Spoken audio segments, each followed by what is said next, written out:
All right, let's talk about the mystery charts and the methodology in action. We have a mystery chart reveal this week, and that is TPR. So if you look at this graphic down here, this is a spreadsheet snapshot, easy for me to say, from last week. The entry was 71.50, protective stop of 81.50. That's a 10-point risk and the IPT of 61.50. So as I said last week, this stock's topped out. It stopped making new highs. Now remember, at new highs, everybody's happy. And when that stock begins to drop a little bit, anybody who bought around those new highs is no longer happy. And then that tends to exacerbate itself as the stock continues to drop. Usually people don't sell stocks on the way down until they start to experience quite a bit of pain, except maybe the Johnny come latelys. They tend to be part of that first wave lower, or certainly the second wave lower, because they have very little staying power, either monetarily or mentally. So the point I was making again is just that anybody who bought before these new highs is happy, okay? But as the market drops, this becomes overhead supply. It's just technical analysis 101. So people that bought back here are okay, but now they're beginning to regret their decision. The people who bottom fished it here obviously are beginning to regret their decision too. So anything above 70, they might be looking to get out at break even. That provides a little bit of resistance for the market. Anyway, bow tie to the downside. You can see kind of sloppy. It went from green to red, but it did take a little while. You can see they kind of meandered over. Ideally, you want to see them go from green straight to red. That suggests a pretty serious rollover. All right, getting back to the original setup. Again, we bow tied to the downside, big thrust lower, followed by the pullback. Entry was here. The protector stop was way up here. That sounds kind of crazy. But with these transitional patterns, you're trying to catch your major top, and your stop a lot of times is fairly close to that top. And in some cases, it might be really close to that top. And basically, what you want to do is you want to get out of the market if you're that wrong to where the market goes on to make new highs. And that's where you get in a lot of trouble. I think that's where a lot of shorts get into a lot of trouble. They tend to fight the market. They tend to confuse the issue with facts. They're like, oh, this J-bill is a bad company for whatever reason. It shouldn't be going higher. But, you know, back here, but it is, okay? What is, as I preach. Anyway, that's the IPT on that one, as you can see. And then you can see in the spreadsheet, I went ahead and punched it in at 124 because that was our IPT. You see it over here, 124. So yellow means we hit the IPT. CCL, which I'm not showing this week, but I'll follow up on this one next week.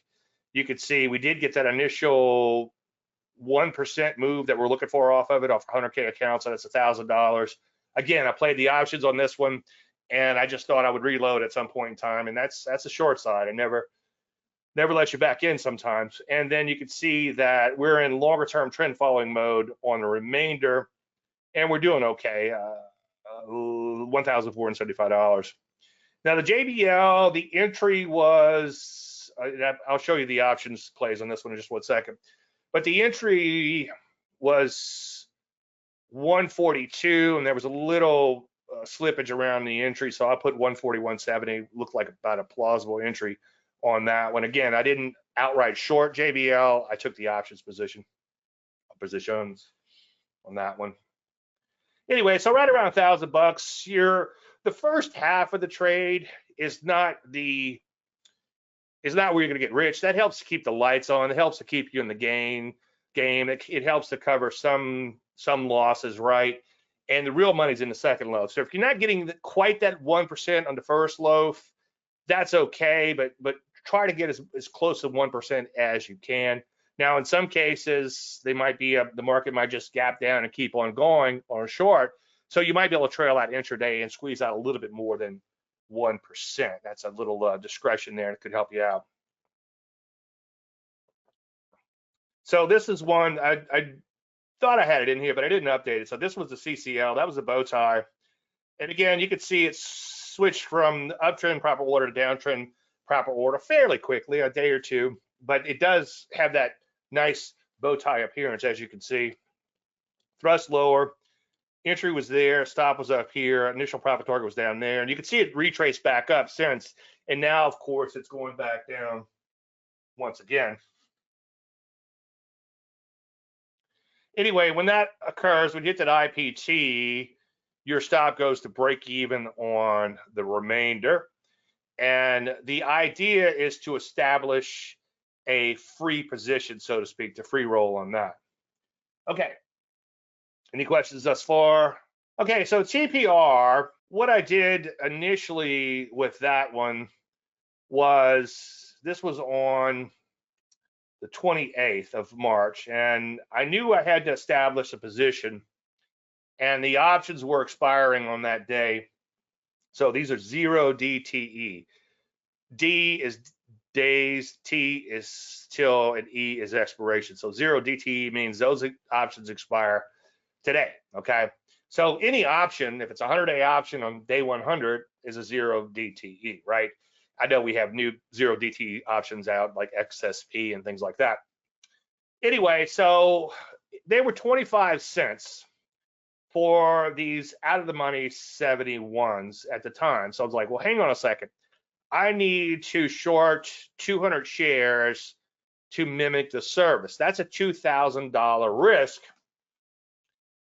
However, the market back here was kind of jerking around a little bit. You can see it triggered and then spiked back up a little bit or whatever. And I said, okay, I need to be short this stock because I need to mimic the service as closely as possible, but I don't trust it just yet. So in order to establish my position, I figured those options at $25 each might be worth a shot. So for 50 bucks, okay, I could establish the position that I need and hold it for one day, okay? And it might be worth a shot.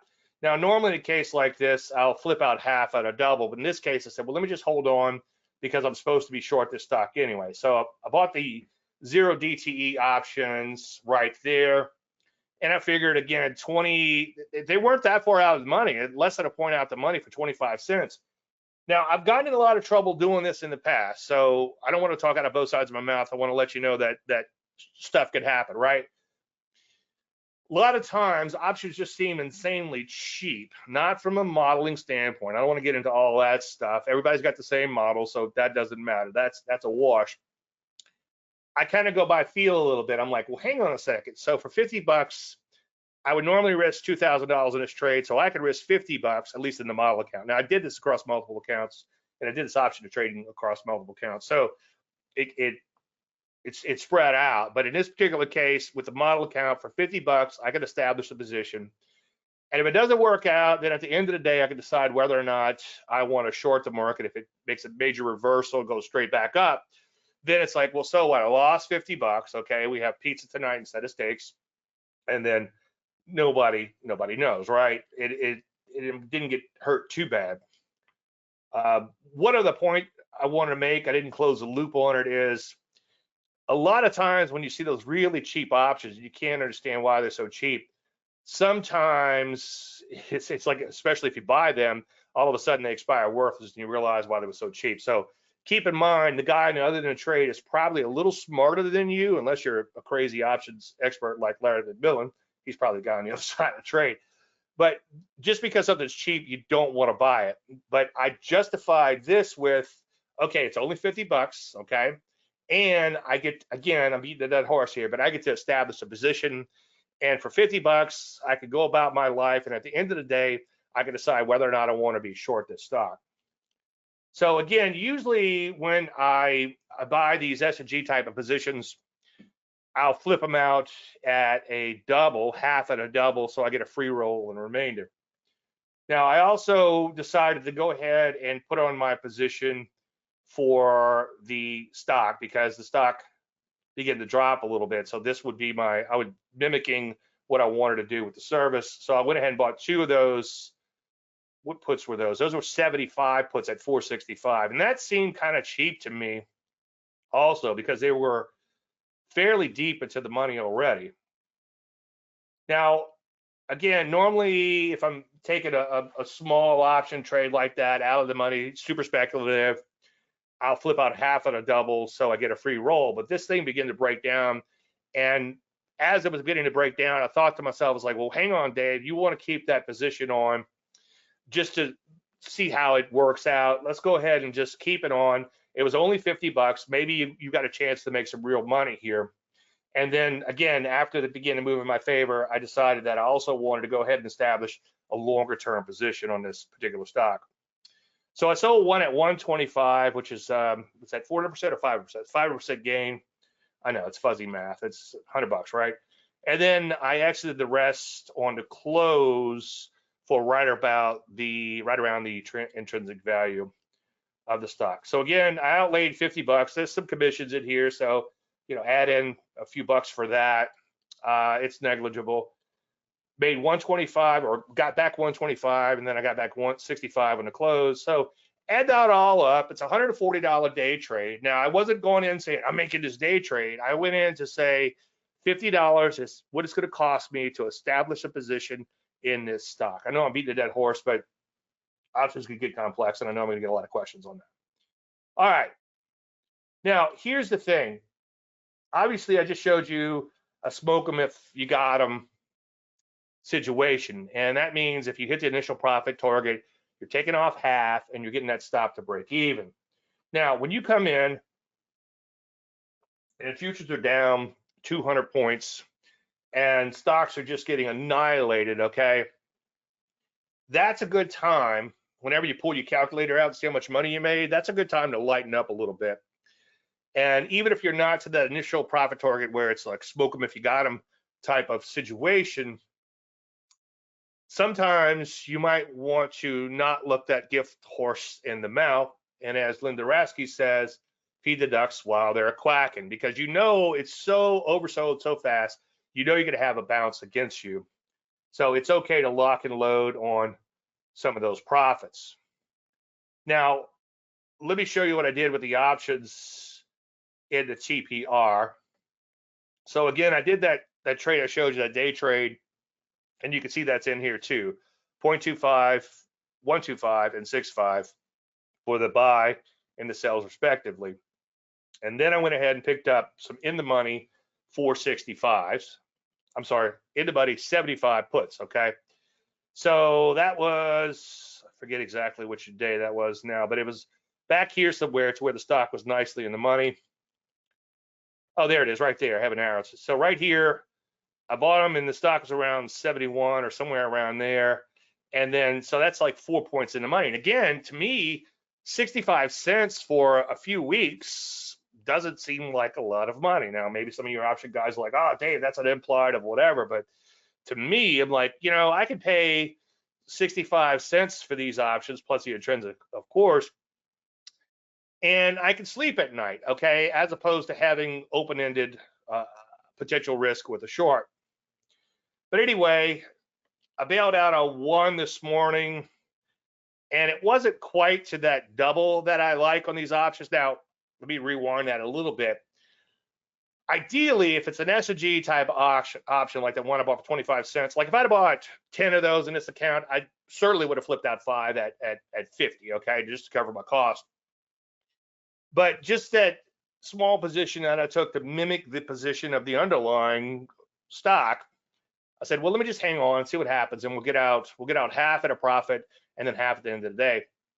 So in this particular case, when you have a deep in the money option, you have to manage it a little bit differently. You don't always get that double, okay? Now, in an ideal world, I would hold on to this just like I do with the stock. I wouldn't sell the stock quite this early because I'm trying to mimic that service as close as possible. But in this particular case, I'm right around a double on the options, a little bit shy of that. And I could hear Linda's voice in my head, feed the ducks while they're quacking. And so I went ahead and bailed on one of those options, and this is how it shook out. So not quite a double. So net, not counting the day trade of 140, but net for this position trade, so to speak, there's an $80 loss, okay?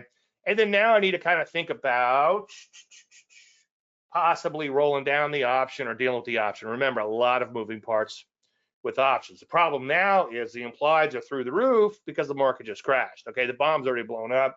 So it'd be hard to be buying any options at this point. You're better off, like Linda says, feeding the ducks while they're quacking. So that's how that trade worked out. Overall, it's a free ride, okay, a free roll. We'll see what happens. On the position part, a little bit less than a free roll, cost me 80 bucks, a little bit more of a commission. So let's just say 90 bucks round numbers, and we'll see how it shakes out, as opposed to spending $2,000 by using a stop. So that's that one. The JBL, the 145, I bought those at $6.80, okay? And so you're close to, they were close to 5 points in the money at that time. And by the way, without going into a lot of details, the reason you're going into money is you want your options position to mimic the underlying stock. So you want to get that delta approaching 100. In other words, the option should act like 100 shares of the stock, okay? So in this case, I was able to get a double out of it this morning, a little double plus, okay? Because by the time I got my orders in and went ready to sell, it's like, well, hang on a second, Dave, you're getting ready to give this guy a gift. I was going to sell for less than intrinsic. And of course, I always check that before I go or hit send. So 2 at 680, and then sold 1 at 1670. You add all that up, so $310 profits. This is in the model account. Again, this is the model account based on the 100K account. And so far so good on that, knock on wood. Now I do still have a option that is way in the money, okay? 16, 70 points in the money. I don't want to give up all those gains. So now I need to think about, after the webinar, what am I going to do to try to mitigate the open losses there? But again, the problem is the option prices are expensive, okay? So it's gonna be an interesting thing. Like sometimes what I'll do, just FYI, let's say I have 2 on and the market begins to drop nicely in my favor, I might put on 2 out of the money, okay? And then in effect, I've doubled my position size. Now you got to be super careful when you do this, but what I'll do is I'll trade out of those first 2 while these other 2 are working. And every now and then it works great, but sometimes it does this, obviously, and you've got to be really disciplined to get out of those deep in the money options. Anyway, so that's how that shook out. I'm always nervous to talk about options because people who know options are laughing at me, and people who don't know them are probably thinking, what the hell did he just say? Okay, the VIX has been really interesting lately. And as I preach, it only matters when it matters. So again, this is my VIX chart. S&P 500 is in the background, and there's a 10-day simple moving average on the VIX, okay? And then down below, I'm measuring the high, the low, and the close away from the 10-day simple. My original position trading VIX systems published, when did I publish those? Late 90s, and that was research was done in conjunction with Larry Connors. They were position trading systems where you would hold shorter term, and I was looking at them a while back, as I said, the last few weeks, and they absolutely printed money. I hadn't looked at them in a while as far as position trading is concerned. And as I was doing the back testing to see what happens, I guess it's walk forward testing, but anyway, it printed money until something happened. Well, that something was COVID, okay, to where that VIX got stretched. It keeps stretching and stretching and stretching. So I don't recommend you position trade, short-term position trade, any positions, believe it or not, even though I'm slotted as a swing trader. The real money's in the longer-term trades, and bad things can still happen shorter term. That's why we're doing the money management, where we're taking partial profits and trailing those stops and so on and so forth, and trying to get those free rolls out, right? That's the secret, or one of the few secrets to trading success. But anyway, it is useful if you pay attention to this VIX when it gets overbought, stretched away from that moving average. You can look for a reversal in the market, possibly intraday, okay? So you can see big spike in the VIX here, and then the VIX begins to implode, and what happens? The market begins to rally. Now, a few days ago, I posted that the VIX was stretched to the upside once again, okay? So 10% or more, this is the distance it's stretched, right? And that suggested a reversion to the mean down in the VIX and a bounce up from oversold. Now, this is just something you want to do on an intraday basis, okay? So if you take a look at like a 5-minute chart, you could see after I made that post, the stock market rallied and the VIX imploded. So you might be able to play, this is where it gets a little complicated, but you might be able to play an ETF on VIX futures, which is not quite the same as the VIX. The VIX is a derivative of a derivative, and the futures is a derivative of a derivative of a derivative, and the ETF is a derivative of a derivative of a derivative of a derivative. Does your brain hurt yet? And keep in mind, and I see people say things wrong all the time, and I realized that after Larry McMillan pointed it out. Sometimes on TV, they'll talk about these VIX ETFs, and they're based on futures, and they act like a bit of a different animal than the VIX itself. However, there is some use in them, especially if you're doing them on an intraday basis. Never say never, but in general, I would not hold those VIX ETFs overnight. But anyway, nice little reversion to the mean move if you want to look at that, both in the VIX and in the cash, okay? Now, right now, I grabbed this right before we went live, and at that minute, we were 43% away from that moving average, and that suggests that that VIX is due to implode a little bit, okay? And then that stocks are due to rally, and so far that's working out. I do not have a position because I'm doing this show right now, and it's probably for the best. It's probably keeping me out of trouble, but keep in mind that we're due for a bounce, and this is another reason, if you're short, feed the ducks while they're quacking. Yeah, keep a little piece on like I did with those the TPR and a JBL to continue the longer term trend following, but make sure you get some profits off the table. Now, just real quick, I'm just going to go through this real quick because we talk about this every week. Treat it as a reversion to the mean type of trading, not classical technical analysis, as I've said 1,000 times. I'll see people draw head and shoulders in the VIX, and that's not how it works. That's not how any of this works, as Beatrice would say. And it only matters when it matters, okay? High or low is relative, as I say each week. And last week I saw somebody else doing it. I would never throw anybody under the bus, but people tend to talk in absolute levels when it comes to the VIX. It's all relative. It's based on how far it stretched one way or the other. Don't be a hero. Wait for the reversion to mean occur. I said I wouldn't take time on this, and here I am. And don't short-term position trade. Again, don't position trade on something like this because reversion to the mean trading can get you in a lot of trouble. But intraday, I think, is a good way to look at it. Also, major bottoms can start with a spike, and that's one thing that I was talking about this morning in the market in a minute. Is that it just didn't feel like a bottom lately. Yeah, it's been ugly, and it seems like everybody's been talking about how ugly it is. I'm like, really? It's like I've seen much uglier. And today kind of feels like at least the beginning of the end, the beginning of that washout. Now, I'm not saying we're out of the woods yet. I'm a trend following moron. I'm not going to call the bottom.